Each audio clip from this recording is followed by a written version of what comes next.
James, pay attention! How thrifty is Skull Clamp? I don't know. Medium? In the language I've taught you today, please. Alright, 1 Monster Energy drink. Yes, that's correct. How about heroic intervention? Well, that's 1 piece of avocado toast at a swanky cafe in Melbourne, Australia. I still don't know why you have to specify where it is when we live here. We might have international students, James. Someday. And demonic tutor? 0.01% of a house deposit. Great work. Now, what was next? You're a demonic shooter. What was that? Would you like to share that with the whole class? Well, it is literally just you and me here. Honestly, this is really insulting. I know what things cost. I know how to spend my money, and I don't need your help with it. This is like the 4th time you've tried to write me a budget in these skits alone. What are we even doing here? That's it. Straight to the principal's office. Oh man. Wait, who's the principal? Which of you devils has been a filthy little rapscallion, eh?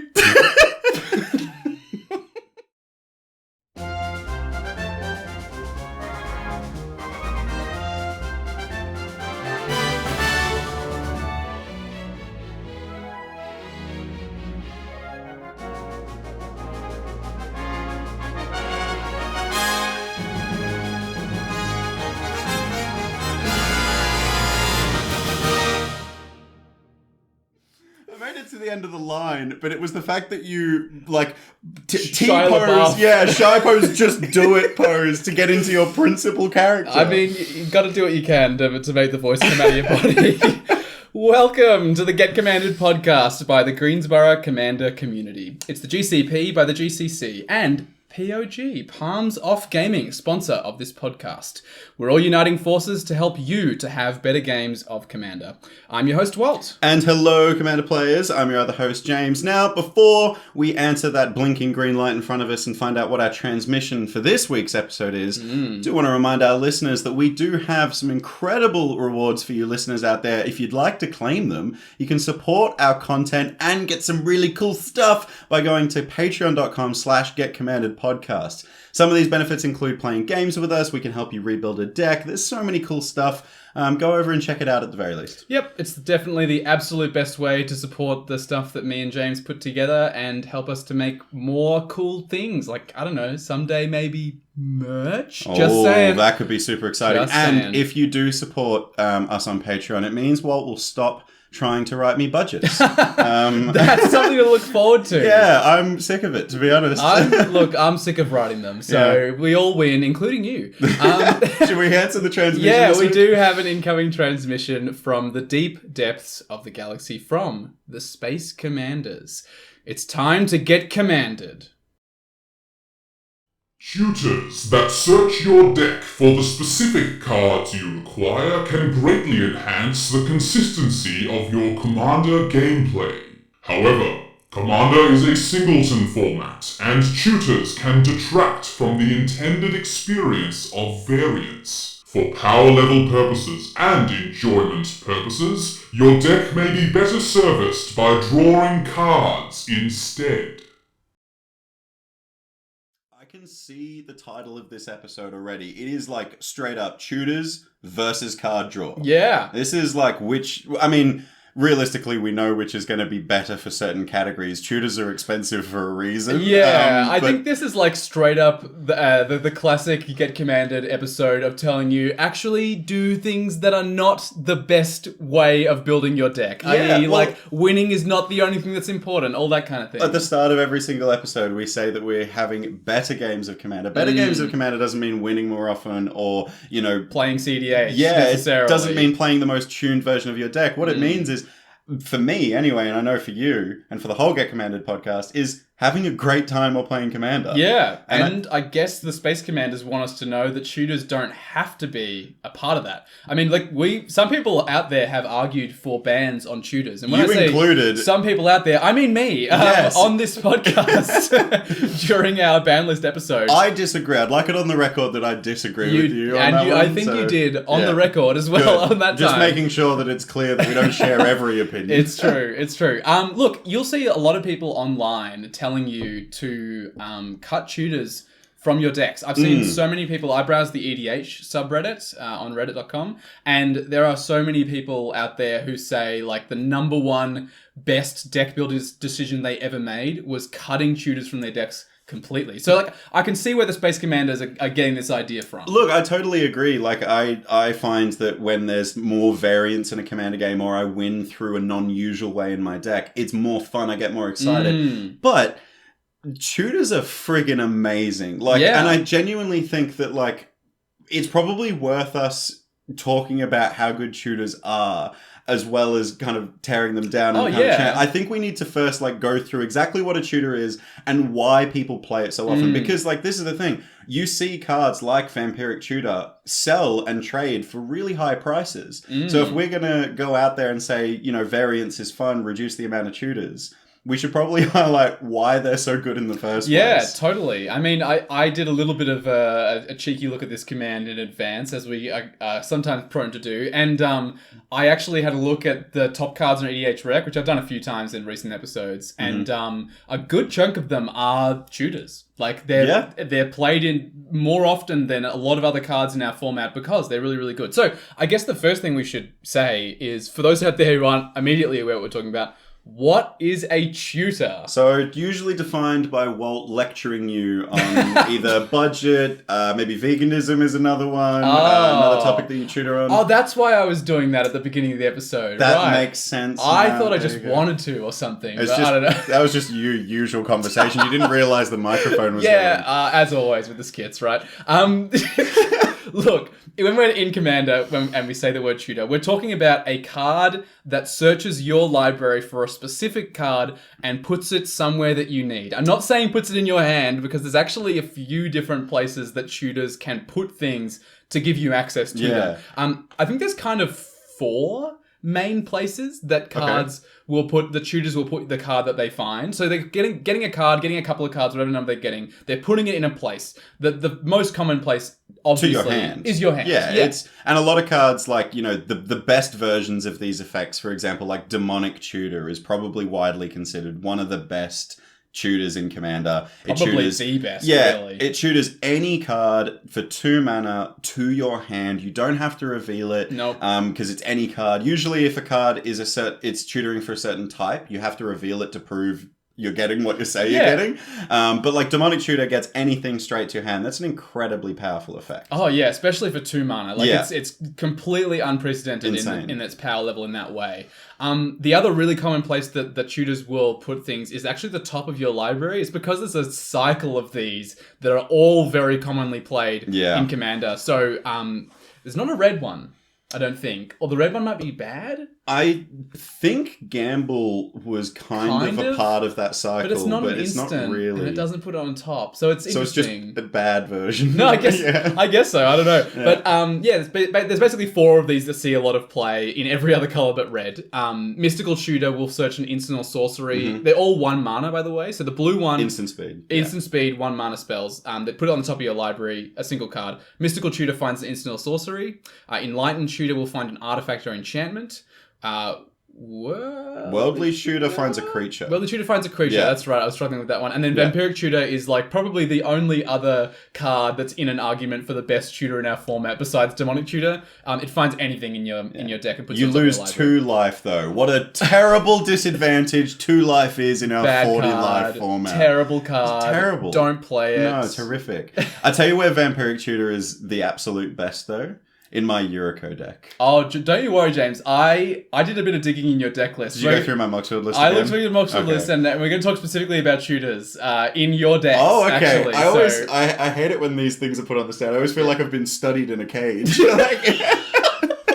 So you said there's 4 places that... Yes, okay. To hand, to top of library, to top of library. Onto the battlefield? Battlefield is probably like a really strong version of a tutor. Oh, yeah, like... Because it can cheat the mana cost on the creature as well, or whatever you're getting.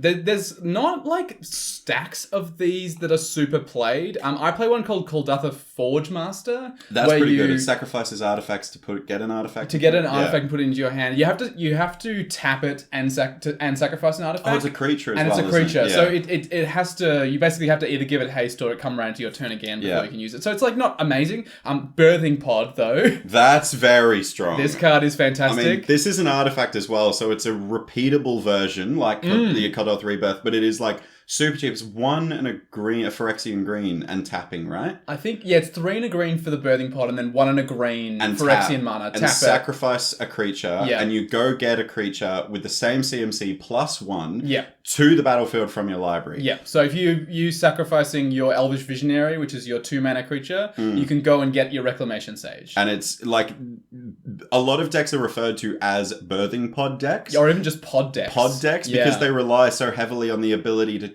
churn through their library of creatures and just get the best one at the time. Yeah. There's a couple of really good like instant and sorcery versions of these effects. Sure. My favorite is Finale of Devastation. Oh, yeah. That, I mean, the art on that card alone is the sickest thing ever. It's Galta being pulled onto the plane of Ravnica, tearing things apart. Yeah. Really it's also, cool. This one doubles as a win con. Like, oh, yeah. It gives plus X as well if X is 10 or more. I think it also Nuts. gives haste to all the creatures that it gives plus X to as well. Brutal. So I've seen like CDH lists that tend to go infinite on mana, like Kinnan. And they just cheat out their entire library with like Thrasios and then just cast Finale of Devastation where X is equal to 100. Yep, that'll do it. I win. But also shuffles into your library as well. All the Finale ones do. Yeah. It's a good cycle. It's a really good card. Imagine Finale of Devastationing for Craterhoof. That just wins you the game. Tutors Craterhoof from your library onto the battlefield and just absolutely You have won the game if you can make that happen. Absolutely. The last place that Tutors will put a card is actually one that's like kind of underrated, I think, because in the right deck it can be amazing. Into the Graveyard. Oh yeah, actually that can be like just as good as tutoring to your hand in the right deck. Yeah, I mean, like you've got a Scarab God deck. This is a good example of one. I've got an Around Me of the Dead Tide deck where I can encore creatures from my graveyard. And a Marin deck is good for that Marin's too. also good. So there's a few of these. Entomb is probably the most played in our format. Well, that's like the instant speed. 1 mana as well. You could do it on someone's end step before your turn, and out of nowhere, you've got, for example, for me, I run Entomb in my Scarab God deck. Yeah. If I've got Scarab God down, I tutor Sphinx of the Second Sun into my graveyard on your end step, go to my turn, instantly reanimate it with Scarab God's ability, have another upkeep. Like, oh my god, incredible. It's insanely strong. The other one that sees a lot of play, Unmarked Grave is very similar to Entomb, only finds non-legendary creatures though. Still really good. Still really, really good. And Buried Alive actually sees a lot of play in our format. This is the 3 mana sorcery that finds 3 creatures and puts them into your graveyard. So in certain decks that are trying to combo off with particular sequences of creatures, this is actually better than finding one thing. Is actually finding the right sequence of ones you want to combine together to make something happen. Yeah, it's kind of insane. I do want to very quickly go on a little bit of a tangent on the word tutor before we move in and talk about the EX stuff. Sure. I actually love the idea of the cards being called tutors because it's like the card is educating you. And because you know how we talk about like Thirst for Knowledge is a card draw spell and you're drawing from your library of cards. Yeah. A tutor gives you very specific information, don't they? I kind of like the flavor of why they're referred to as tutors. Oh, they're totally. like very specific in the information you're giving. And when you think about the cards that, you know, like really, really strong, it's like a demonic tutor. You're making a deal with a devil to give you the card you need. But then like a mystical tutor, the artwork is like a mage like conjuring something out of nothing. Entomb is like, digging a grave for the card you need. Like it's true. I mean, well, Entomb is actually to trap something in a tomb. Like it's like you entomb like a vampire, putting it in a graveyard. In the graveyard, Oh, I do like the flavor around this. Totally. I've never really thought about it before, but as we were going through like where things are tutored to, I was like,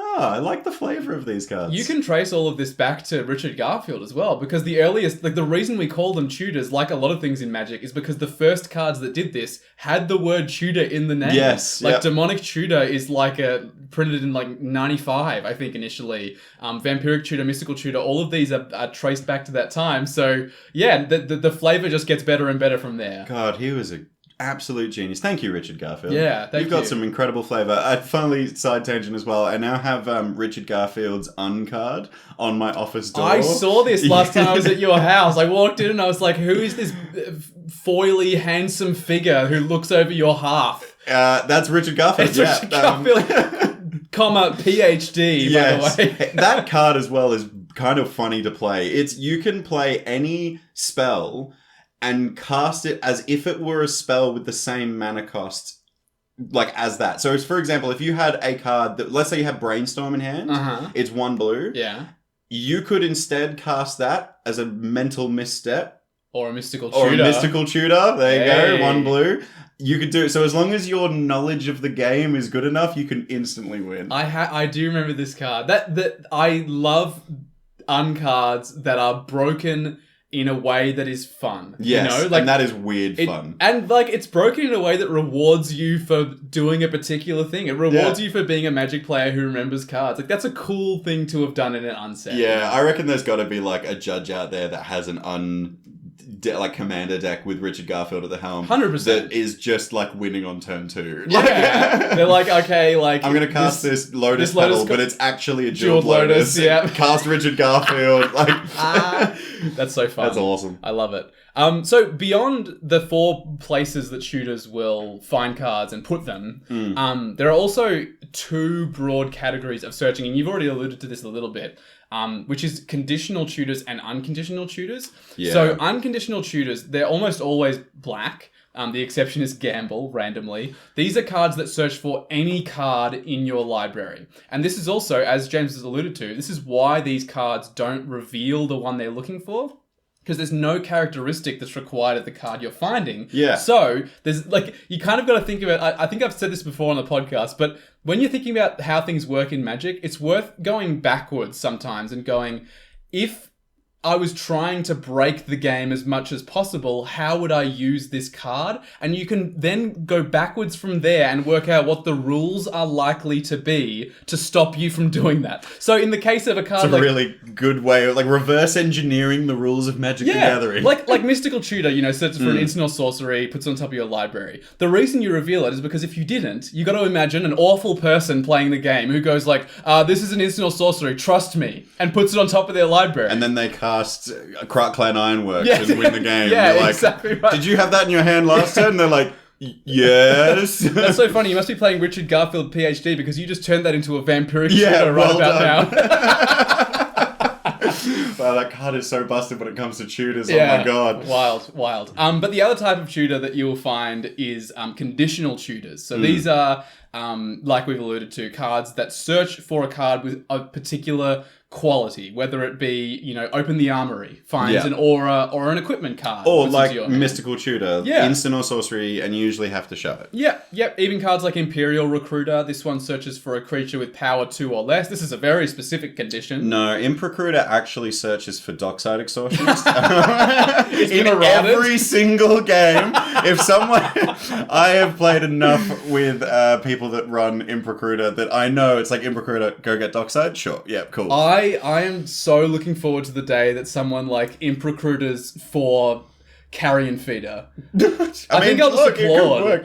I have once Imp Recruited for a combo piece, like Tandem Lookout. But I genuinely think 99% of my time I'll be tutoring for Dockside with Imp Recruiter. Oh yeah, like the CDH line. 100% that's what you do. And I only run it in my CDH deck, so that's probably a good explanation. Definitely. Right? So that's basically what a tutor is. It's a card that searches for a particular thing and puts it into your hand on the library, blah, blah, blah, blah, blah. There's some exceptions. These are some things that seem like they would be what we would call tutors, but are not for the purposes of this discussion.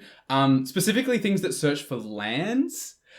I would not call tutors. Technically, you're searching your library, but it's like... Yeah, and you're putting it on the battlefield. You're getting planes. Yes. It's not like you're getting a win con or a combo piece or a counterspell or like interaction or removal. Yeah. You're getting a land. There's cards, I would say, that sit like sort of like halfway into each camp. So most of those cards we would refer to as ramp, as we talked about before. They're cards that give you more mana than you would otherwise have. But some of them I think could be almost tutors, like Crop Rotation, for instance. Now that can get you something like a Gaia's Cradle. Yeah. Or a Nykthos. A Nykthos or Cabal Coffers. Yeah. Like these lands are less lands, more enhancers or Yeah. more win cons in some situations in decks. So I reckon, yes, I would say, generally speaking, if it searches for lands, we don't call that a tutor, except for crop rotation. Crop rotation's like the exception to the rule. Yeah. If you want to know more about ramp and how we categorize that, we actually recently did the deck building template episode. We did it in one episode. Yes. It's only like an hour long. Yeah. How you build a deck, get commanded style. Yep. And if you want to go into more detail, you can listen to all 3 episodes we did back in like 14, 15, 16. 14, 15, 16, Yeah. I think. Yeah. About 7 hours worth of content there. So if you really want to sink your teeth in. Yeah, if you want to go deep diving, we actually do talk about tutors in regards to deck building in episode 16, I think. That sounds right. Yeah. Yeah. Definitely something we talked about before. The other type of card that I would say, this one's iffy. I wouldn't call it a tutor myself. They're cards that only search for a specific card. And when I say specific card, I mean names the card on the card. Yeah. Well, like for example, in my dinosaur deck, I've got Sunblessed Mount. Yes. That's a dinosaur that searches for one of the Huatli Planeswalkers that's like dinosaur. Specifically that Huatli Yeah, as well. it says Huatli Suns something. I can't remember her exact name. But it's like, you get this specific Huatli card from your library. And it's the reason I run it is because it's a dinosaur tribal card. And to be honest, it's really good in my dinosaur tribal deck because if I hit that dinosaur off Gishath, it still ETBs and I still tutor Huatli to hand. That's pretty cool. So it's like a card draw. The flavor's good. Like Huatli is so associated with dinosaurs as well. She's from Ixalan. Yeah, it's a very cool thing. But like they're great cards, don't get us wrong, but they're more analogous to those cards like from Ikoria that say partners with X other card.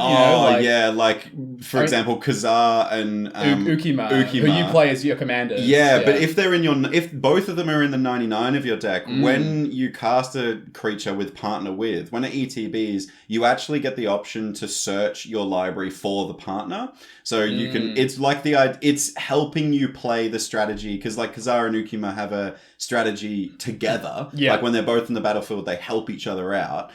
So if, you cast Khazar, you can go get it. As a fun, weird little rule, if they're your commanders, when it ETBs, you're still allowed to search your library and shuffle it. Yeah. Random. Yeah, so when I cast Khazar, if I cast Ukima from the command zone, I can search my library for Khazar, even though I know it's not in there because it's in my command zone, and shuffle my library. We finally broke fail to find the strategy. Fail to find is living strong. Beautiful. Yes, so I wouldn't call them tutor. Would you call it? I don't think you call them tutor. It's like, I think they're like connected cards. For me, a tutor is like, I like the image that I was kind of putting out before of someone teaching you the exact thing that you need in that moment. Whereas if I cast Ukima, I might not need Khazar at that very moment. I know it might need a board wipe. A tutor could get me a board wipe. Khazar and Ukima can't do that. No. I think to follow along with your analogy, if a tutor is teaching you the specific thing you need right about then, I reckon these partner with cards are like those pre-recorded classes you do at uni. These days, post-COVID, where the lecturer is literally just saying the same thing they said last semester and the semester before. And if you don't understand it and you ask them a question, it's not, you can't, it's a recording. He's not there. He's not there. It's not a real person. That live blinking red button at the bottom corner is the lie. It's a lie. They're lying. Your lecturer is at home in bed. Where they belong, really. To be fair, all the tenured ones. Yeah, it's true. So yeah, that's tutors. That's how they work, what they do. They're pretty great, is the main thing. Well, in terms of power, they are extremely powerful. Yeah, and the other thing they can do is get you what you need at the time. That's what I was kind of referring to earlier. Every time you cast a Dockside, every time you cast Imp Recruiter, it's like you've cast Dockside because you're getting it from your library anyway. It's even better than that, though, is the thing with tutors, right? Because not only does Imp Recruiter represent a second copy of Dockside in your deck, it also represents every other card you can find with Imperial Recruiter. So it's actually better than having a second copy of Dockside Extortionist, which is pretty crazy to think about. Because for example, that 1% time where I found Tandem Lookout, it became a combo piece in the deck. It became a second copy of Tandem Lookout. Correct, almost. Yeah. So obviously these can massively increase the consistency of our commander decks because they function as redundancies for our strategies, for our win cons. Like they find anything we need, and consequently, we both play a little bit of CDH. Probably you slightly more than me. CDH is like riddled with tutors. Yes. Well, I mean, I feel like they're staples. They are, I absolutely. would consider, like, if you're in the colours in black, you will be running Demonic Tutor. You will be running Vampiric Tutor. Yeah. I just don't think these are, like, negotiables, to be honest. It's like, hands down, you have to run them. Because not only does it increase the consistency that you're talking about, but it increases your opportunity to respond to what your opponents are doing. Yeah. And I think that, like, yeah, it is consistency in the amount of removal you have in your deck, sure, but, like, you need the right piece of removal. So I think there's another thing that happens with tutors, that when you start playing them, there's this effect that happens where it increases your knowledge of your own deck, because you have to be really aware of what's in there. And it means that you're playing with your entire deck, not just the cards in your hand. Yeah, you really have to plan ahead a lot with tutors. And actually, this is something that happens with people who've just put a tutor in their deck, or who've just built a deck and with tutors in there. They go, okay, cast Demonic Tutor. Oh, crap. Yeah. Or they What do do I that need? thing. It's like, you know, maybe 2 turns before theirs, and they start pulling out their phone. You're like, what are you doing? They're like, I'm going through my Moxfield list because I need to remember what's in my deck. And you're like, you have a tutor in hand? And they're like, I just bought it, all right? Another Moxfield shout out. They have to do on every episode. Not contractually, but we wish contractually. Until they sponsor us. Someday. Look, I think a specific kind of deck that loves tutors is decks that need specific cards. And I'm not talking necessarily combo decks. Like, I have, I talked about this a few times on the podcast, I've got a Merrin of Clan Nel Toth deck where the actual win con is Gerard Golgari Lichlord. Yeah, which is a legendary creature, and you could run it as your commander. I could, but boring. Where's the fun in that? Yeah, exactly. And subsequently, like, having that as my secret commander, Gerard, means I actually have to run quite a few tutors in that deck in order to find Gerard enough of the time that I can win with his strategy. Yeah, and the cool thing is with Merrin is you can run the tutors that go to graveyard, because it's like you're playing in a graveyard strategy, so you can generally run less efficient tutors because you're in that strategy, so they're more efficient for you. It's cool. It's like, it's building a deck with extra steps, but it's a cool deck. Building a deck with extra steps. But look, like, the deck wouldn't function as well if it didn't have the tutors. So, you know, it is important in those kinds of decks. The tutors become, like, actually crucial pieces, really, in making sure the deck actually works. Yeah, making sure you actually get... And, like, in the same vein, combo decks as well. I think combo decks, like, especially ones that are 4-5-piece combos that are, like, I call them glass cannon decks. Yeah. Like, if they go off, it's a cannon. It will blow you to smithereens, but it's made of glass. If you tap it, it'll shatter. And sometimes you need those tutors to get the combo pieces to make the combo work. Yeah. Even if it's not an instant win, infinite combo, it needs to be there, and you've got 99 cards to look through in your library. Yeah, no, you'll definitely need some in a deck like that as well. Well, it has come to the time of the episode where I would like to bring in some stats. Stats. Is this the ones from my list that you're referring to? So I had a look through your Moxfield lists. I did not count precons because they're not decks that you've built. So that doesn't make any sense. So of the decks that you've built, there are actually, according to your Moxfield, 14 commander decks. Dexara is currently unlisted because it's going through construction. Okay, fair enough. So it's 15, but 14 for the purposes of this episode. I actually found your decks could be sorted very neatly into 2 categories. Like tutors, no tutors. Well, low tutors and high tutors is what I called them. So low tutor decks, these ones played. So you have no decks with no tutors, by the way. That doesn't shock me. No. At all. I think it's pretty common to have at least 1 or 2. And that's what I found. So your low tutor decks, 10 out of your 14 commander decks were what I called low tutor decks. They had exactly 1 or 2 tutors in them. Okay. And then, very interestingly, you had then a separate camp of 4 of your 14 decks were high tutor decks. Yeah. And these had 5 or more. So you, in other words, I want to be specific. You have no decks with 3 or 4 tutors in them. You have only decks with 2 or 5 and or up. 5 or more. Okay, I'm immediately thinking of what these decks are. I would. That's the goal of this section. I want Do you want me to guess what your 4. I don't want to guess the 10 because that's sure. We'll go for the high tutor ones. Okay. So how many of your decks? So there's 4 of 14. Which decks do you think are the ones? I have it pulled up here, by the way. I wrote it in advance. All right. And I'm maybe cheating a little bit here. of those 14 decks, one of them is your Niv Mizzet Perun deck. So I want you to make sure you're clear. Okay, we're not talking just casual. We're talking CDH and casual across your decks on your Mox field. Yeah, my first guess was going to be Niv anyway, because in my brain I instantly went, I've got Imp-Recruiter, Mystical Tutor, Gamble. Yep. Yeah, I kind of can't remember the other ones now. There's actually Merchant 6, Scroll. I think. Yeah. Merchant Scroll's another one. Okay, so Niv Mizzet's one of them. Yes. Scarab God is the one that's making me go, that's definitely got to be in there, because I've got Unmarked Grave, I've got Buried Alive, I've got Entomb. Because like that deck, I mean, it's literally filled with bombs, and the whole point of it is to cheat the mana cost on those bombs out onto the battlefield. So they're so good in the deck. Yeah, I want to put the bombs in the graveyard specifically and not in my hand, so I can't have to cast them, that kind of thing. Yep. Far out. The other two is kind of like testing my knowledge. Do you want me to tell you now whether you're correct, or do you want to guess 4 and then I'll tell you? Well, is Scarab God right? Scarab God is right, and so is Niv Mizzet. I definitely knew those two. Those two. Oh, I know. Oh. Elf Ball has an elf tutor in it. It does. I checked. Yeah, but I don't think it's got much else. I'm going to make this section short and put me out of my misery, I'm going to say... Oh, Liesa has Enlightened Tutor in it. He's looking all around the room. I'm literally like... As if the walls could like help Sherlock Holmesing Mine Palace looking at my decks. Okay. I'm just going to do a guess. I'm going to say Elf Ball, because I feel like there's more creature tutors in that deck. And I'm also going to guess...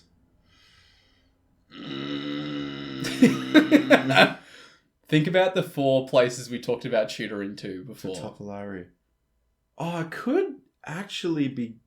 Oh, Yuriko. Hands down, Yuriko. It's got, 100%. It's got Vampiric Tutor in it. Yeah, no, okay. I'm going Elf Ball and Yuriko for the last 2. Okay, you got 3 of 4, which is pretty good. It was Niv Mizzet, Scarab God, and Yuriko. So Elf well Ball done. not in there. Elf Ball is not in there. The 4th deck is your Dinosaur deck. Far out. I've got Congregation at Dawn in that deck as well. You've got Congregation at Dawn. You've also got Eladamri's Call. Oh, yeah, that's true. You've got... I did cheat a bit here. I know I said earlier they weren't tutors, but they were marked as tutors in your deck. On my... The Sunblessed Jet. I even called that out earlier. Yeah, you specifically said it wasn't a tutor, but in your deck it was marked tutor, which is fair enough. It does tutor something. Get something. Yeah. Yes, that one had 5 tutors in it. Wow. Actually, no. Look, the fact that when you said think about where they tutor to... Both Gishath and Yuriko love the tutors that put stuff to the top of library, because both of them will either deal... Like, Yuriko deals damage equal to the card on the top of library. Yeah, so and Gishath, if it's a dinosaur, will just put it onto the battlefield. Yeah, both decks, it's fantastic to have those tutors. That's so funny. Gishath is one of those decks that I'm like, it's janky, it's fun, it's got like some weird stuff in it. But yeah, oh my god. More than 5. That's wild. I mean, I think it's interesting that, to me, there's 2 main reasons that those decks have tutors in them. 3 of those decks are your 3 most powerful. I would say pretty comfortably. Scarab God, Niv Mizzet, and Yuriko are 3, maybe not the 3 most powerful, but they're in your top 4 or 5, for sure. Oh, I think Yuriko is your second best deck, I 100%. think. That's my most powerful casual deck. It's like, it's definitely sitting on that fence of like, yeah, if it had fast mana and even more tutors and maybe a Thassa's and Demonic Consultation, it would be CDH. Yep, yeah, I think so. And your Scarab God deck, I've played many times, and it can really go off and quickly as well. So I thought it was interesting. 3 of your 4 decks that are high in tutors are also really powerful. And your Dino deck, I think, is almost the opposite thing of like my Gerard deck. It's so janky. It needs it to support. It needs the tutors in order to find the stuff it needs. Really cool. Thanks for looking at that. That's made me look at my decks in a bit of a different light. And what's interesting is the consistency of, specifically the ones that I'm thinking of, is Yuriko and Scarab God. My Yuriko and Scarab God decks perform pretty much like clockwork. Like, you see very few bad games out of them. Yes, for sure. and they're very... It's not like they're doing something different on turns 1 through 5. They're doing the same thing. Like, Scarab God will ramp a little bit to get Scarab God out. Yep. And put things in the graveyard to cheat out. And once I'm cheating out those big bombs, it's like game over. Yuriko is putting low drop creatures that are unblockable onto the ground, cheating Yuriko out of the command zone with Command Ninjutsu, and then cheating things to the top of library to kill everyone. Yeah. Every single game will perform like that, and that's only because I'm tutoring to the graveyard in Scarab God and tutoring to top of library in Yuriko. Yeah. Wow, my decks are a cool case study on this, actually. I like that. I actually thought they were a really good example, which was cool. Yeah, to find that. All right, I like it. So that's like everything there about tutors. But I do want to bring us back to the command the Space Commander sent through, which was actually inviting us to draw cards instead. So we've just spent the last half an hour gushing about tutors. Well, I think if you're chasing pure power, I think tutors are the way to go, right? If you're trying to up the consistency of a deck, if you've got a deck you're trying to optimize even more, a few more tutors will probably get you there. However, most of us play in casual metas, with our friends at a kitchen table or in a game store with newish players, and tutors do decrease variance, which is something that specifically the Space Commanders spoke about. And specifically we've called out as a fun aspect of Commander. It's crucial. We play a singleton format, right? Variance is actually baked into the pie of Commander. One of the cornerstones. And it's actually a good thing, really. Finding different ways to win from game to game is a pretty crucial part of why we keep coming back to Commander. When we spoke about the... I think we talked about it way back in Farewell Sweet Deck, which was episode 9, I think. But one of our fan favorite episodes as well, actually, weirdly. Yeah, but we spoke about some of the reasons why we might disassemble a deck. And I think both of us agreed that decks that were doing the same thing every time were decks we typically wanted to part with because we sort of felt like we'd seen everything we could see from the deck. And I think... sadly, tutors increase the likelihood that a deck will turn out like that. No, 100%. And even just the same sentiment that I just said about Scarab God and Yuriko, they're two decks that I play a lot less of than my other decks because I know exactly what they'll do. I know exactly the way they'll perform. So I put them away more often than not because and this is the other thing, we've talked about the enjoyment of the game. I have very little stories. I have a couple of stories about how Yuriko won on turn 4 by revealing Draco 3 times from the top of library. Yeah. But I have way more amazing stories about how I don't know, my weird Tornos artifact list has made an engine out of 19 artifacts on field, and it's only because they were on field and I could see it on board at the time that I figured it out. The variance of that deck is why I enjoy it so much. Every game is different with it. My win cons are going to look different depending on what I draw. Yeah. It's much more fun to play with those. And because it's less consistent, because it doesn't have tutors. Yeah. Well, something I found recently with another blue-red deck, my Kaza Wizard Tribal deck, I had a couple of really bad tutors in this deck because I could reduce the cost of them a lot. So I had Invert/Invent, which is I only ever cast Invent, which was a 6-mana instant for hybrid blue-red, search for an instant and a sorcery, put them into your hand. With Kaza out and a few wizards, this becomes blue-red, find at instant speed, as instant and a sorcery, put them into your hand. Yeah, which for 6 mana, that rate is terrible. For 2 mana... actually awesome. Yeah, actually really good. And in a similar vein, I was playing Firemind's Insight, which is a 7-mana sorcery, or might be instant as well. But it searches for an instant card with mana value 3, 2, and 1. But this was especially good in your deck because you had a lot of X spells in your deck. Yeah. So you could get, for example, what's the X red deal damage? Comet Storm. You could get Comet Storm from that. Well, the win con that I found 95% of the time with that card was Comet Storm and Storm King's Thunder. Oh, that'll do it. Yeah, so this is the one that's X red, so its mana value is 3 for the purpose of this spell. So it does get tutored by Firemines, and then Comet Storm can get tutored by Firemines as well because it's 2. So you basically you sync into Storm King's Thunder, like a bunch of mana, and then the next spell you cast is copied 5, 6 times, whatever, and then you cast your Comet Storm with X = 5 and target your 3 opponents, copied 5 times, that's 25 life right there. Yeah, they're dead. They are 100% dead. Yeah. That is a burn spell and a half. So those were bad tutors. I intentionally put bad tutors in the deck because I thought it'd be funny to reduce the cost of them a lot. I still found they were increasing the consistency of what was supposed to be a pretty janky, weird deck by so much. You built Izzet Spellslinger and have 20 wizards in the deck. It's ridiculous. It's It's not how I'd build, is no, it? it's not like an optimized list, but I found just by virtue of having tutors in there, it kind of started to feel like one, and it was winning the same way. So actually, in the wake of the Great Freeze... yes, which, recent experiment that Walt's pulled. You can go back a couple of episodes to find out more about that. Yep, so I didn't edit my decks for 3 months. I've just re-edited my decks after the Great Freeze finished. And one thing I did is I cut tutors from a lot of my decks, including Kaza, because I found that they were resulting in me winning the same way. So you cut Firemind's Insight? I cut Firemind's Insight Can and I have invert invent. You can. I'm looking at Niv Mizzet Supreme, the new Niv Mizzet. The new 5-color Niv Mizzet, and it gives jumpstart to 2 colored spells in your graveyard. Yeah. So I'll take Firemind's Insight from you if you'd like. It's all yours. Thank you. Yours. So, we do have a lot left to talk about, including some more things we can gain by cutting tutors from our decks. But before that, we do have a thrifty interlude. So, we do have to hear a little something about a thrifty card. And as is tradition, we will be bringing this one to life. In this case, it's actually going to be dialogue. So I will be enlisting your help, James. We will be bringing it to life. Yeah, okay. So this is one that came out a few weeks ago on our Discord, but it is a dialogue and you'll be participating. So would you like to read the card we'll be featuring this week, James? Yeah, and on theme again, Walt, you have outdone yourself again, but this is the reason this is a thrifty interlude is because this card is a weird tutor. It's actually quite old, so the text that I'm going to read is the Oracle text. This is what it's been errated to. Yes, it reads much better now than it used to. Yeah, so it's guided passage. For green, blue, and a red, you'll get a sorcery. First sentence, ready for this? Reveal the cards in your library. All of them. All 99. An opponent chooses from among them a creature card, a land card, and a non-creature, non-land card. You put the chosen cards into your hand, then shuffle.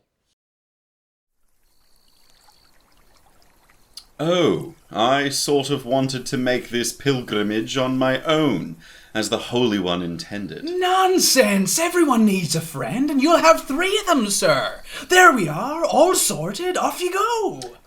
What's wrong with this guy? Oh, Terry always does that. Is that pollen coming out of his head? Spores, my friend, spores. And his friend over there, he's not entirely human, is he? No, he's a goblin, of course, sir. No better guide for going through the mountain, really. Some people think the goblins were made down here, you know. Of course, Dirk Dorg is only about 4 years old, so he's more likely the product of his cousins or some other familiar disaster. Right. I can wrap my head around those two. My main worry is that I can't really see my third companion at all. I can just sort of feel him in the air. What are they? That's a pervasive feeling of malaise, sir. I'm afraid all trips under the mountain must be accompanied by one. It's company policy. Besides, you won't believe the tension it introduces to all the stories you tell of your journey. So, just to clarify, my companions are a fungus of some kind, a juvenile goblin, and the feeling of malaise? Well, that could work quite well, actually. Sort of feels like a fable of some kind. Oh, absolutely, sir. Your god made the pilgrimage himself with a similar group. Came out the other side a changed man. Or not really a man. More some sort of god, fungi, malaise, goblin hybrid. Explains how he's so contagious, though, doesn't it? Get budgeting!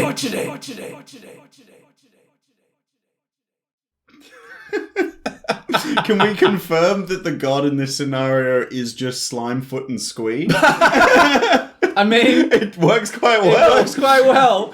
Did you write this before that card was spoiled? It was... I think you might have predicted Slimefoot and Squee as a partner pairing. I think... Like, to be honest, this was one where I was really trying to imagine the card in, like, exact, like, if this was real. The guided passage. It's a guided passage. I mean, it's a company. He says, like, the feeling of malaise is company policy. So. Well, but also the card itself searches for a creature, a land, and a non-creature, non-land. So I was like, okay, what's the funniest example of each of these? So I was like all right, we got a goblin. We got ourselves a guy with spores coming out of his head. That's the land. And the feeling of malaise. The feeling of malaise, which I imagine is an enchantment, probably in black. The perpetual feeling of malaise as well. There's definitely definitely a black enchantment. I would say so. You can catch these as they are written in text form, as James alluded to, over on Discord in the Thrifty Thursdays channel. It's in our Discord server, which is linked in the show notes. And you can also see some of these brought to life in video form over on TikTok at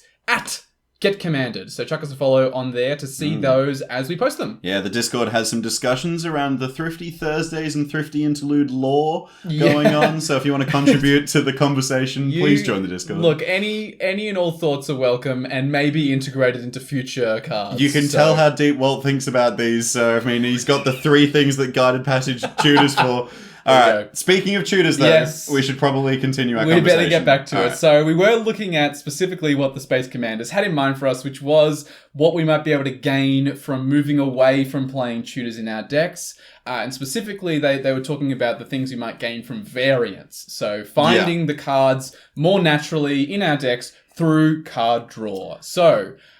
speaking of card draw, I think that's probably the main thing we're going to gain is we're going to have to play more card draw in our decks, and that's a good thing. I think it's less gaining more card draw. I think it's like the balancing act of like if you take a deck with 4 or 5 tutors in it and take those tutors out, you're going to have to rely on that card draw a little bit more. I think like phrasing it in this like reliance thing, super important. I'm sure after the Great Freeze and you've taken some tutors out, you might find you'll probably end up playing for a couple of weeks, going back tinkering and upping that card draw again. Definitely. I think as well, if you're someone who after this episode is inspired and decides to just cut all the tutors from your decks, literally swap every single one for a card draw spell, and it's hard to go wrong in that way. And I think that like we alluded this to in the episode where we talked about good cards holding us back. But the fact that we desperately need cards in our hand in every Commander game, we talked about the importance of card draw and the deck building thing, with these incredibly good cards. Like, I'm not just talking about tutors here, I'm just talking about cards that are inherently good. You can go back to that episode and listen to it.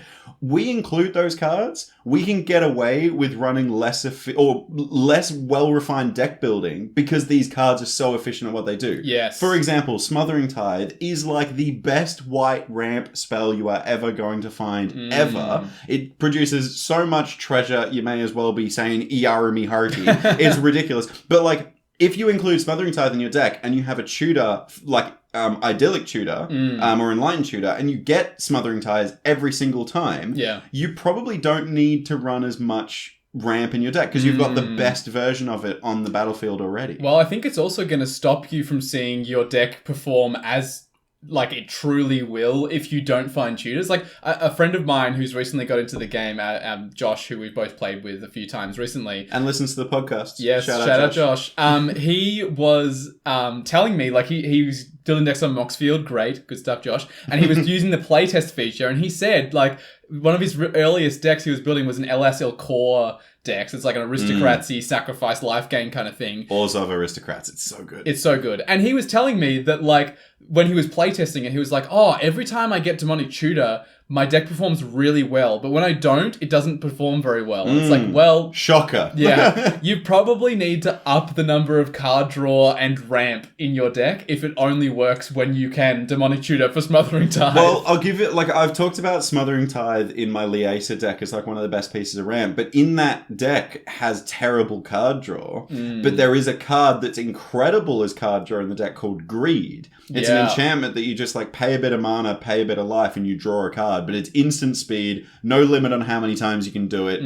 I love the thematics of Greed being the card's name, because you can keep paying life and drawing cards. A very flavorful card. But if I don't have Greed, I am not drawing cards. Nowhere near enough. So I really need to look at Liesa and up that card draw. Definitely. It's also just, I think, the main thing about using card draw to find your cards, it's a more fun way to find the cards that you need, because you're going to find, like, different cards every time you dig through your deck. True, yeah. And how exciting is it when you get to draw 5 cards and you're kind of like, oh my god, what am I going to get to do next in my deck? Like, for me, that excitement is way higher than casting, Fire Mind's Insight and finding the same 2 cards again, And winning with that exact same win card for the 3rd game in a row. Exactly. But, like, for example, like, I find, tutors aren't just to help us win or ramp out. They're also to help us find the right kind of response to what our opponents are doing. And I think having tutors in your deck makes you kind of,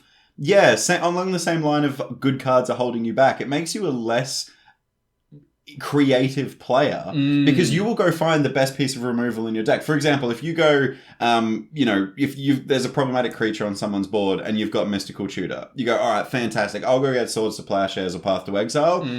Dealt with, gone, problem solved. Yeah. However, if I'm like in a deck that doesn't have it and I don't have that option and I draw 5 cards, one of them is like a sacrifice outlet that maybe gives a creature neg1, and one of them's a token creator, I can go, if I combine these cards, I can remove that creature. It makes you kind of think about sequencing plays to solve a problem instead of just going, what's the best card to do this? I'll go get that one. Totally. I think also not having the answers you need is a great opportunity to do your favorite thing in a Commander game, politic. Rather than use your cards to solve your problems, you can just convince other players to do it for you and then offer something in exchange. And that in itself offers a far more creative avenue towards your victory than just simply, finding that efficient piece of removal and getting rid of it. Yeah, we spoke about it in a recent episode about how you can make fine print in political deals to make it benefit you. The space battle. The space battle. And thank you for the feedback on that as well. But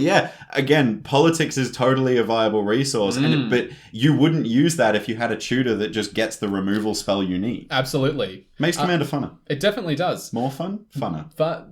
More funnish. Funny. Makes it funny. It does make it. Actually, does make it funny. Actually, tutors make Commander less funny. Because it's just saying, all right, this is what you do. Yeah. Whereas having no tutors and more card draw, like, for example, it's that lovely feeling of like drawing 5 cards going, I have a 13% chance of getting what I need. Yeah. Everyone pray. Yeah, that actually ends up quite a pointful point. I will make one exception. I think the funniest tutor by far, it might be the only funny tutor, Gamble. Okay. Can I do a side story on Sure, Gamble? absolutely. Okay. One of the listeners of the podcast, Ben, who we've spoken about on this podcast before, incredible deck builder, great high-powered commander player, great in limited environments. Deck builder as well. Yeah. Builds very efficient, very like, this is my goal and I'm going to get there kind of decks. And really sweet creative decks as well. Like some of the stuff that you do, Ben, is really cool. But I have a story about, this was like shortly after lockdown when we were kind of allowed to go and meet up in public and have stuff like... So for those who are not from Melbourne, Australia, we basically had this sort of weird nebulous time where there were still...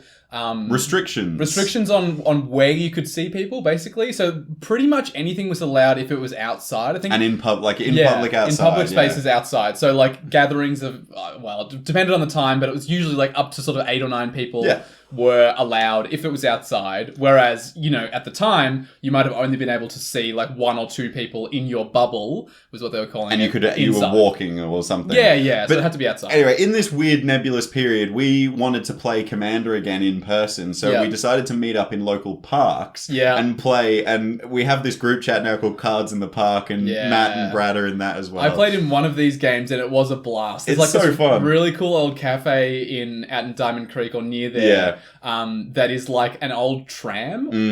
Is like the cafe, and then the area immediately next to it is like this outdoor seating area. Yeah, it's undercover. Yeah. It's really cool. Anyway, it was this beautiful summer night, and the lights just stay on all night. Yep. So it was it would play till midnight, and it was longer than that. Yeah. We were out there till 2 o'clock in the morning. It was this beautiful summer evening, so it was still warm. There was sort of bugs around, but not in an oppressive way. It was really cool. It was really good fun, and during that time of incredible, lovely games of Commander out in public, I had just got a Gamble for one of my decks. Oh, yeah. And I, was okay, randomly, because Gamble, tutors are cards in your hand, but then an opponent, you have to discard a card at random. Yes. So the way you usually do this, you usually shuffle your hand, fan the cards out, and present it to an opponent. Yeah, and it's the most fun way to resolve the spell. So I was like, Ben, choose the card that I discard. Yeah. And I had 7 cards in hand. So it was 1 in 7. Good chance. He chose the card that it tutored for. Now, one off, that's oh, damn, what are the chances of that? That happened, and I shit you not, For the first 8 times I played Gamble. 8? 8 times, in a row, mind you, and I chose Ben every single time. Ben somehow has X-ray vision through palms off gaming sleeves. He can see what card I tutored for and get rid of it every time. Funny tangent, but Gamble, great card if you've ridden red to tutor any card to your hand. It's incredible. But, oh my god, have, enough cards in hand that you've got a good chance of keeping it. All right, I know we always invite discussion at the end of our episodes, but I'm calling out specifically Ben. Ben, what's your secret? Yes. How do you know? Do you use, a mirror underneath the, like all those magic tricks where he's, planted a mirror somewhere. Oh, Yep. brilliant. Incredible. Well, back to tutors, Gamble being one of them. The other thing we gain from playing less of our tutors, and we sort of said this before, we were talking about drawing cards, you find different ways to win. So we talked about this before as well. Farewell Sweet Deck. We talked a lot about certain decks that we were playing where we felt like they were always winning the same way. They always played the same. The games felt like they were just, iterations of an identical Commander game. Yeah.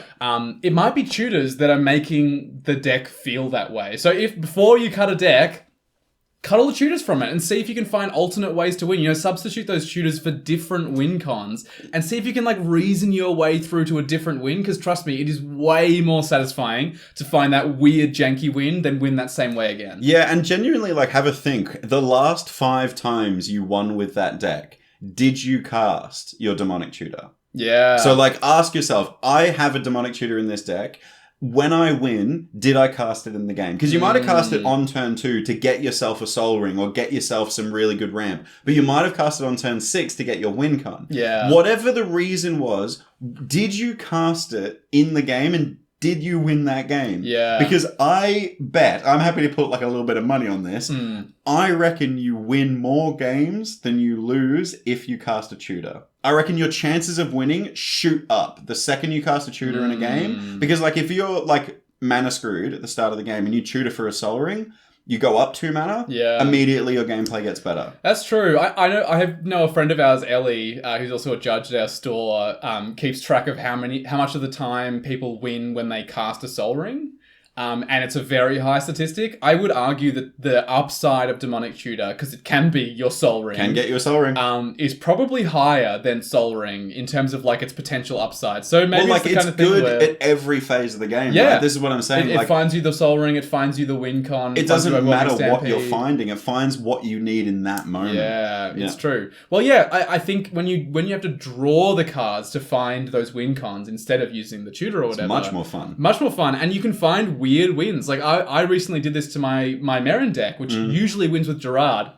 I found a couple of times recently people were exiling my graveyard with Gerard in there, and I was like, oh no. I've also specifically exiled Gerard on your board before because I know it will force you to play in a very different way. It's a wise choice. I'm not going to lie to you and say it's not. Gerard's strong. He's very strong. But after the Great Freeze, when I was sort of adjusting some of these things in my decks, I specifically was like, okay, I need to find a different way to win. I spoke about Giant Ankeg at the time as a card I was putting in. Bonkers card. So weird. This is the 8 mana 8/8 with Trample and Ward 2 that gives other creatures you control Trample and Ward 2. Look, an 8 mana 8/8 with Ward 2 and Trample's good. Yeah. That giving it to all other creatures is nuts. It's wild. So basically, the last time I won with my Merrin deck, I had a Giant Ankeg out and I had Mazarek, Crowl Death Priest. This is the one that says whenever a player sacrifices a permanent, put a +1 counter on each creature you control. I was in this game, You were in this game. I remember this game. So I won pretty early. Yeah, because, it was a turn 5 or 6 win. A bit later than that, I reckon. But it was not late in the game, for sure. And to be fair, one of the other players was playing a deck that made a lot of treasures. Yes, so that didn't help. And I was specifically saying... Look, you're making this worse. Stop, yeah, please, everybody stop this. But it was so cool to win with a different way. Specifically to go, I know I could normally win with Gerard here, but I had to kind of reason my way through finding the cards. I had to mill into one. I then had a way to play lands from my graveyard so I could crack an Evolving Wilds multiple times, pump my board. Yeah, look, it was really cool, and this is the enjoyment. Enjoyment was a word that the Space Commanders use. I think this is what they're talking about. But I love the word variance because I think this goes back to the deck building part. If you take out tutors, you're going to need a more varied set of win cons to win with. And we spoke about this a lot in the deck building episode when we talked about win cons, and we referenced specifically having a couple of different ways of winning is a great idea. So not just like copying, overrun style effects, like have at least one that's not combat damage, for example, like in my Phylaf deck, it's got a lot of combat ways to win, but then it has a couple of fling effects where I can just go all in on getting landfall triggers to grow a plant to be huge and then fling it at someone's face. Well, you've even got Goblin Bombardment, I know, in that deck as well. That's definitely an alternate win. Yeah, when life totals get low enough, just sack all your plants, 1/1/1/1, you're dead. Yeah, and so this is the thing. If you have more ways of winning than your typical one streamlined way, but you have 8 tutors for it, you're going to be forced in the deck building process, if you're not including those tutors, to go, right, what are 3 different ways I could win in this deck than just my combo or just my typical way of winning? Well, you're going to have to draw cards into them. So, like, if you have that one overwhelming stampede in your deck, the likelihood that you draw that, even if you drew, like, 30 cards, your likelihood of drawing specifically overwhelming stampede is still pretty low if you've got, like, 80 cards left in your library. Correct. So, yeah, having more versions of each effect and then also just alternate ways of winning is just going to make it more likely that you still win. So even if you're spiky, you should still do it. Of course, you're like, this is the optimum way of having fun, people. God damn it, I'm such a spike. I can't help it. Speaking of being spiky, I do think the other thing you gain from cutting tutors is it does reduce the consistency of your deck, which does reduce the power level of your deck. And this is another thing that Space Commander specifically pointed out in the command, in the transmission. They said, for power level reasons, sometimes it's right to draw cards instead of tutoring. And I think this is true. A lot of us should probably move our decks even just slightly further down the power level curve. Yeah, well, look, I've had a couple of conversations with listeners in our Discord about, we called out in an episode, I can't remember which one, but we said, if you're having good Rule Zero conversations and good Commander games, you should be winning 25% of the time. Mm-hmm. After we said that, we got a couple of messages, and I got a few that say, I win way more than 25% of my games. Yep. Well, I even said that in the episode as well. Yeah, 100. I think I win maybe a little bit more than 25%, but nowhere near as much as you, for sure. But that's because I think the people that specifically were messaging me and the listeners that did message me, feel free to kind of talk about this in the Discord after this episode. But your decks are very efficient and they're very tuned and they've got a lot of redundancy. Yeah. And when you have the tutors in the deck, that is a really, really brilliant way of like putting the nitrous oxide in the canister to make the deck explode. If you've got the best version of an effect in your deck and you've got 3 ways to get it, that's like having 4 versions of the best version in your deck. Absolutely. Instead of 4 ways to win that are each independently okay. Like, I think this is a big thing you have to think about it from a deck building perspective. Yeah. To include tutors means that you make other decisions in your deck building process. And I think the second you take them out, you have to make kind of counter decisions in your deck building process. And I think lowering the power down means that, you have to draw more cards. And by drawing more cards, you're having to find more card draw spells than Rhystic Study. Yes. Like, you can't just include the best version of it in the deck. You have to think about the deck playing in this singleton randomized way and drawing 10 cards from the top of your library. Is it likely that you're going to find the best version of it? No. You're going to have to include different versions or keep drawing cards. Absolutely. And I think that the really important thing to emphasize in this process as well is that cutting the tutors doesn't have to feel like you're making the deck less fun. And I actually would like to argue that it actually makes it slightly more fun. Oh, yeah. Because when you're looking at your deck list, and whether it's because you've upgraded a few cards or you've just built it and you're just a bit over, how many of us have had the deck list sitting at that 110 card mark and been like, oh, I've got to cut the last 10. It's a rough place to be. It's a rough place to be. And look, I've definitely before made the decision at the end of that process of going, I really like this card and it's really fun, but I think I'd rather play a tutor here. And so I can get the card that will definitely win me the game. Yeah. And that's a decision that you can make, and it's totally a valid one. But I'd like to argue that you can actually find a lot more room for those fun, janky, alternate win cons and alternate strategies if you have less tutors. Like, you had about 5 tutors in a few of your decks. Imagine what kind of fun spells you might be able to put in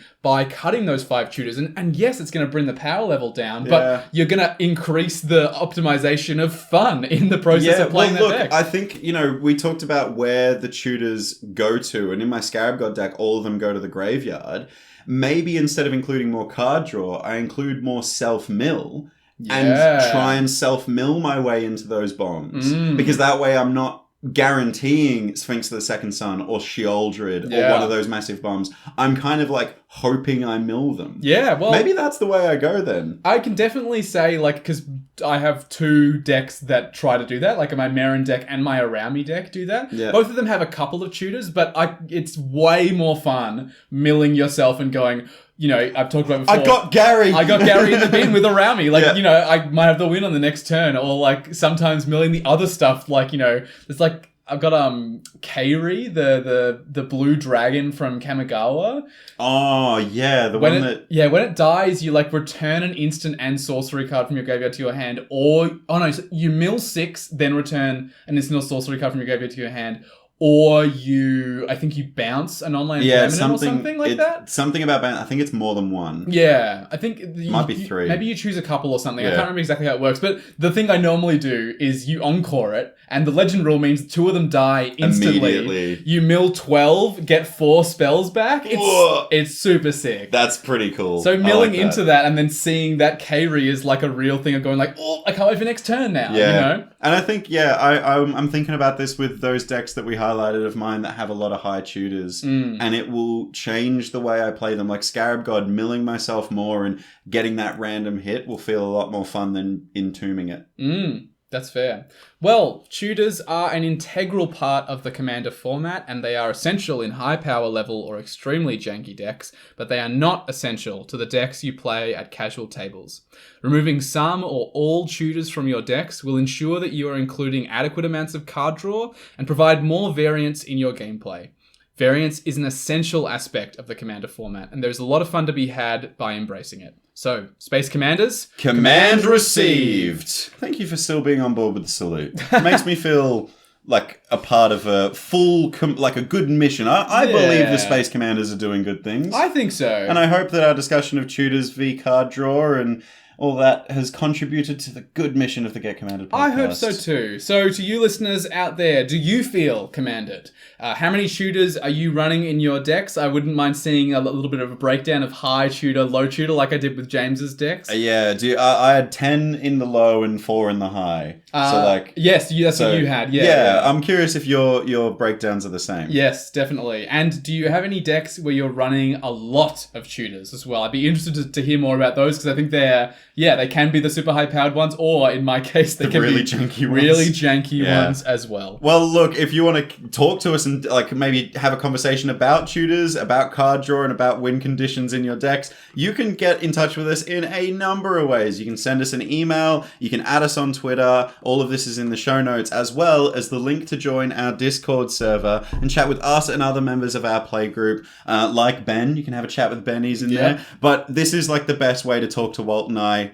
We're very active in there. We love seeing what you guys put up. So please, if you want to support our content, there's plenty of ways you can do that too. Firstly, you can leave us a review on whatever platform you listen on. Spotify, Apple Music, they're great. Google's shit, so you can't do it. But you can tell your friends about what we're doing. And we've found just recently, there's not a lot of Australian content creators in the Magic Commander space. No. So if you're in Australia and you want to support Australian content creators that are in this space talking about Commander, tell your playgroup, tell your game store, spread our message. Yeah, and even if you're overseas, actually, and you see people, I see a lot of threads on Twitter of people being like, I want to hear from some more different diverse Commander opinions. Obviously, me and James are still 2 white guys, but we are located... We're Australian, we're a minority in the Commander space. But look, we are in a different continent to a lot of the people out there, so our metas may be very, very different. Yeah, exactly. Yeah. So we would like to reach more people out there. But the absolute best way to support the content that we make is, of course, to support us on Patreon, which is linked in the show notes. It's at, patreon.com/getcommandedpodcast. Yeah, it's Patreon's website /our name. /our name, not other way around. Yeah. We wish. And we would like to personally thank Fletcher Cutting, who supports us in the Space Commander tier. You're the best, Fletcher. You are the best. And a quick thank you again to Palms Off Gaming for sponsoring this podcast. These guys create awesome deck boxes, card sleeves, binders, and a bunch of other really cool stuff, like some jackets and stuff that you really, really cool. The jackets are nice, actually. They're really cool. I can't wait for winter to justify a purchase. Yes. But you can check them out at palmsoffgaming.com.au. But as is tradition, at the end of every Get Commanded episode, we planeswalk away from Magic the Gathering. Walt, what have you been up to recently? Well, me and my partner actually just planeswalked to a gym. Oh, like both of you at the same time? We signed up. We've joined the gym. We were like umming and ahhing about it that there was a sale on that ended literally. There's always a sale at a gym. There's always a sale at a gym. But it was like really cheap and it was ending. We went together to try it out. We had a good time like working out together. I was showing her. I used to work out a lot. Well, you're you're an absolute gym junkie. Like when we were in lockdown living together, you and I would be swapping workout advice and that kind of stuff. So Electra's kind of seeing that world of Walt now. And she had like a pretty good time, which I was really happy. That was like my main goal, obviously. Like when you bring someone to the gym, you're like, I want you to understand that it's fun. Like it shouldn't feel like a chore. It can actually be fun to come here. You don't have to worry about the numbers and the stats. Just as long as you're exercising, it's good. Yeah, exactly. Yeah. And anyway, so we bit the bullet and just signed up. And we were just like, look, it was one of those like rolling memberships, so it's like billed us every fortnight or whatever. So we're just that's like, not bad. There's a cancellation fee, but if at some point we get 6 months in, we're over it, at least we can just do that. And you're not locked into we're not locked into anything. But yeah, it's a very big gym. It's a very popular gym. We were there at 5 a.m. on a Thursday, or like 6 a.m. on a Thursday, and it was packed. Like, it was hard to find room to do stuff, and this gym is the biggest gym I've ever seen in my life. Yeah, I'm not going to the gym with you two at 5 a.m. that. So am I expecting, like, Electra just to bulk up and just, like... That's the goal. Yeah?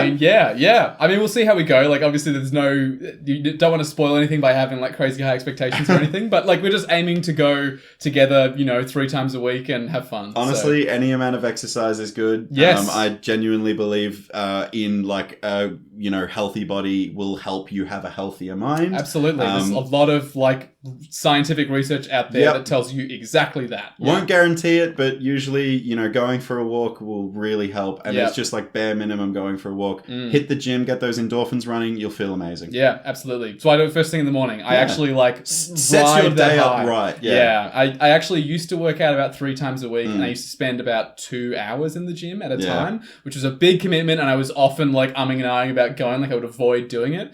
But also subsequently, those days I felt amazing after my workout. Yeah. So I've kind of like shuffled that around now, and instead I'm aiming to do 6 days a week. Yeah. But like 40-minute workouts, so I get to just like ride that high every day. It's funny. I used to do it on the inverse. I used to work out like in the middle of the night. Right. One, I get tired and I go to sleep after that, so it helps my sleep cycle. Yeah, that's fair. But also, like, I work the grindy 9 to 5. Yep. So I have like a terrible day. I go to the gym and I can even sometimes I'll get on the battle ropes or I'll get on a boxing bag. Yep. And I get that frustration out. Yeah. And I go home and I feel better. Yeah. Very cathartic when you do it at that time of day. Find what works for you. Yeah. But exercise, please. Yes. Do it. That's the Get Commanded message for this week. The Doesn't matter message. about tutors versus card draw. Go to join in your local gym. It is more important. That's all we have time for. So we'll see you next Friday for another transmission from the Space Commanders. Goodbye, Commander players.